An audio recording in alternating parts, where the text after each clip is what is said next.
change can be a good thing.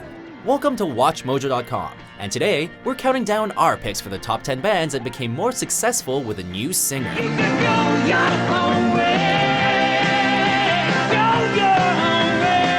For this list, we'll be ranking the bands whose career received a commercially successful boost after obtaining a new singer.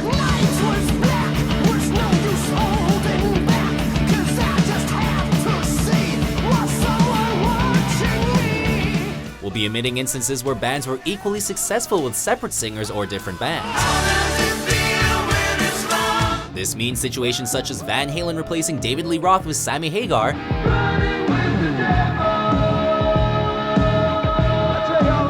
and Joy Division's re-emergence as New Order after the death of singer Ian Curtis will not be included.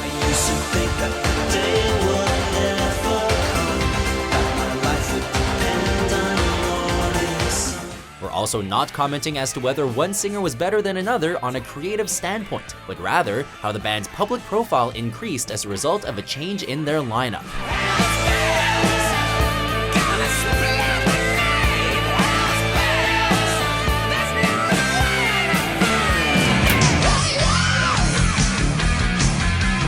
Number 10, Phil Anselmo replaces Terry Glaze, Pantera.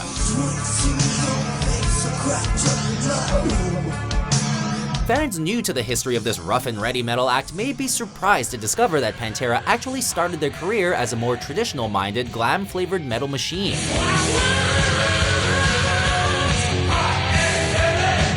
The Texas-bred band featured Terry Glaze on vocals during this time and released 3 albums with the singer before eventually hooking up with New Orleans native Phil Anselmo on the Power Metal album.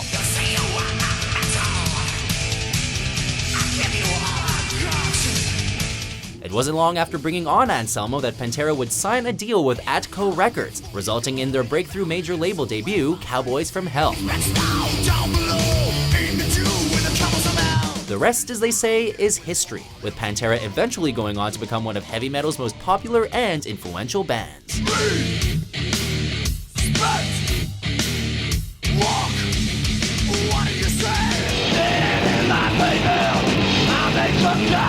Number 9. Henry Rollins takes over from Dez Cadena, Black Flag.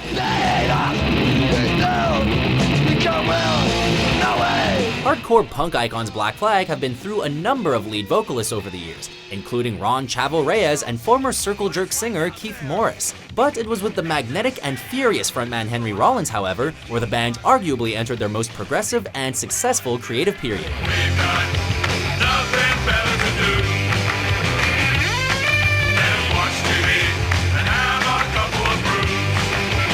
Rollins served as the longest-termed singer for Black Flag, having replaced Dez Cadena in 1981, with the latter switching over to the second guitar position. I'm about to have a nervous breakdown. My head really hurts. If I don't find a way out of here, I'm gonna go berserk. The resulting albums with Rollins, such as Damaged, My War, and Slip It In, went on to influence not only Flag's punk rock community, but also metal and noise rock bands around the world. Rat, eyes, rat, eyes, rat, eyes. Na, na, na, na, na, na, na. Number 8. Ian Gillan replaces Rod Evans, Deep Purple. Listen, hush, hush. I thought I heard it calling my name, now hush. The British rock institution known as Deep Purple did get a solid running start with their Mark I lineup alongside their first frontman Rod Evans, but it wasn't until Ian Gillan joined the band late in 1969 that they truly started their journey towards superstardom.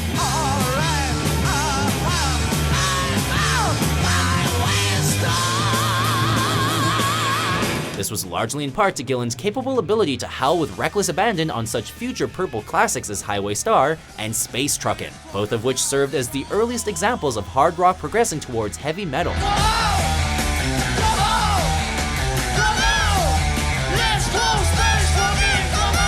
Purple and Gillan would go on to crisscross the world on tour, further cementing their status as one of heavy rock's most influential groups.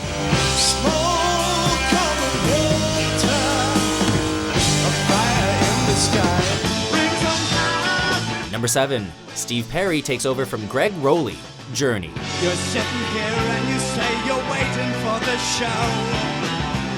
What you have and what you hear is what you really want to know. The crystal clear voice of Steve Perry is the one most closely associated with the career of rock legends Journey, but the band's story actually started much earlier. One night will remind you how we touched and went our separate ways. Bandleader Neil Schon initially formed Journey after leaving Santana in 1973, coming together with Gregg Rolie on keyboards and vocals. Sitting spellbound throughout time. Journey briefly employed singer Robert Fleischman after releasing their third album in 1977, but it was the Steve Perry era from 1977 to 1998 which served as their most commercially successful, resulting in numerous top 10 singles and successful world tours. Forever yours, faithfully.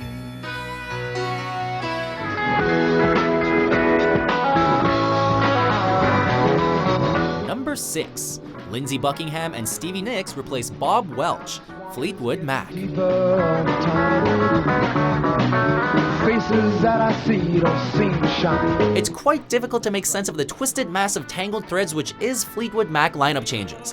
What isn't difficult, however, is to note how the band's commercial profile increased in 1974 when the former blues rock band enlisted singer-songwriter couple Lindsey Buckingham and Stevie Nicks into their ranks. You can go your own way. Go your own way. You can call it thunder. Buckingham and Nicks brought with them a stripped-down, emotional passion to the band's songwriting, in the process tempering down Fleetwood Mac's riff-heavy sound into one more balanced between Buckingham's flowing guitar melodies and Nicks' charismatic vocals and stage presence.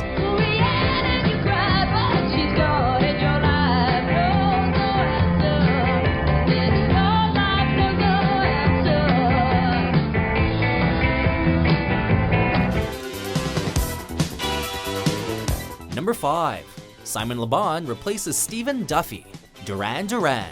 I've seen you on the beach, and I've seen you on TV. The tenure of one Stephen Duffy was not one which lasted long within an early incarnation of the British pop rock Goliath known as Duran Duran. Although Duffy helped form the band alongside bassist John Taylor and keyboardist Nick Rhodes, he was ultimately one of a small revolving door of vocalists which assisted Duran Duran during the early nightclub days. We can call it paradise. Don't say a prayer for me now. It was with the addition of Simon Le Bon in 1980 which cemented what most fans see as the definitive lineup of the band, as this version of Duran Duran would go on to become legitimate 1980s superstars, thanks to music videos for Rio, Save a Prayer, and Hungry Like the Wolf receiving massive MTV rotation. I'm lost and I'm found, and I'm hungry like the wolf. Now the rain has come to end. Number 4. Phil Collins replaces Peter Gabriel, Genesis. Do they play elsewhere? Do they know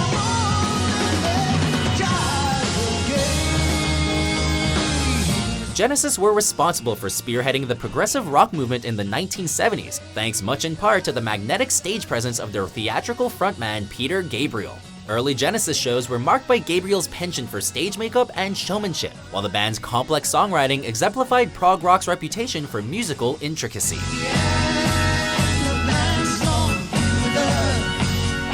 Fast forwarding to the band's tenure under singer-drummer Phil Collins, however, showcased a band very much taking this progressive musicality and stripping it down to its most essential commercial elements. this is the world we live in, and these are the hands we give. Smash Genesis hits like Land of Confusion and That's all took the band's early elements and combined them with smart songwriting, resulting in the band's most commercially successful period. You say day, and you say night. Tell me it's right when I know that it's right. It's always the same, it's just a shame, that's all.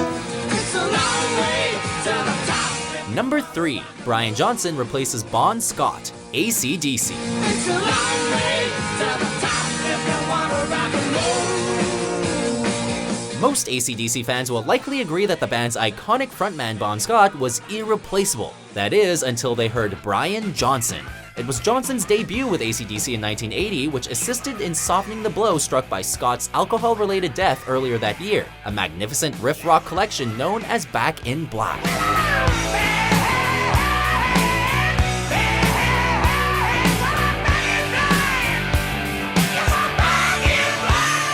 Johnson's paint-peeling screech was one patterned after Scott's own legendary wail, yet the former Geordie frontman never made it a point of copying Scott note for note.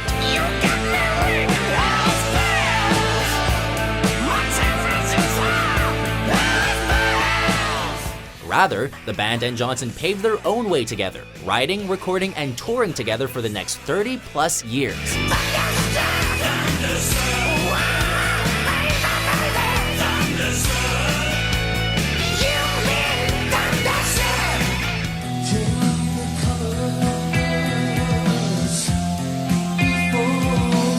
Number 2, Bruce Dickinson replaces Paul Di'Anno, Iron Maiden.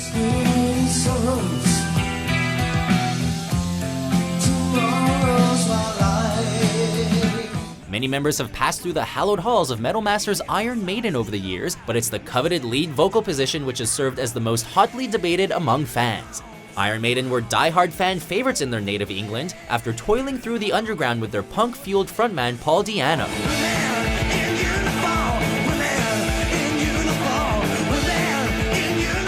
Drug issues took their toll on the frontman after 2 albums with Maiden, however, resulting in him being replaced in 1981 by former Samson singer Bruce Dickinson.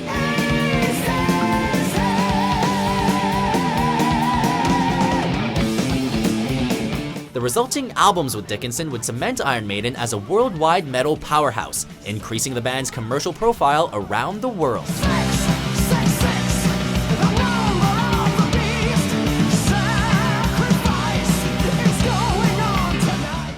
Before we reveal our number 1 pick, here are a few honorable mentions.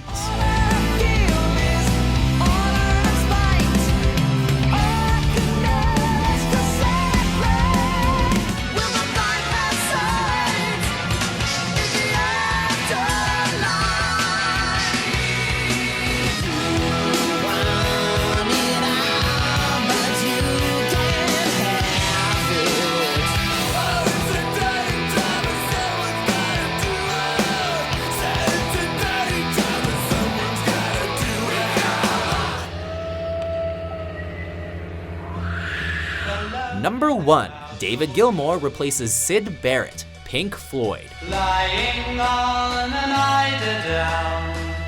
Yippee, you can't see me, but I can you. The heavy psychedelic sound which characterized early Pink Floyd was thanks largely in part to the band's founder, guitarist Syd Barrett. It was the songwriter's erratic personal behavior, exacerbated by heavy drug use, which would eventually lead to Barrett's dismissal from Pink Floyd.